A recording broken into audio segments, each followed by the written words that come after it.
سب سے پہلے تو میری طرف سے تمام پوری امت مسلمہ کو، میرے تمام مسلمان بھائیوں کو نئے سال کی بہت بہت مبارکباد ہو۔ دوسری بات ہے کہ یہاں آج کل ایک ہیپی نیو ایئر کے حوالے سے میسیجز آتے ہیں، لوگ ایک دوسرے کو مبارکباد دیتے ہیں اور دوسرے کو سیلیبریٹ کرتے ہیں، تو اس کو کافی برا جانا جاتا ہے، اس کو بڑی آپ کہہ سکتے ہیں کرٹیسائز کیا جاتا ہے۔ تو آج اس حوالے سے میں آپ کو ایک بات بتا دوں، مفتی تقی عثمانی صاحب کی بھی اس حوالے سے ایک ٹویٹ میں نے دیکھی تھی، جنہوں نے میں نے کہا تھا کہ دیکھیں، کسی کو نئے سال کی مبارکباد دینا یہ فی نفسی ہی ایک دعا ہے۔ آپ جب کہتے ہیں کہ نیا سال مبارک ہو، تو آپ نے اس کو ایک پورے سال کی مبارکباد کی، ایک دعا دی آپ نے۔ اور دعا دینا، آپس میں گریٹ کرنا، آپس میں سلام دعا کرنا، اس کو اسلام میں پسند کیا گیا۔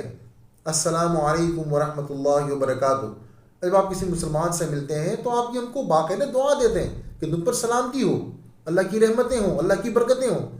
تو آپ کی طرف سے یہ دعائیہ کلمات ہیں۔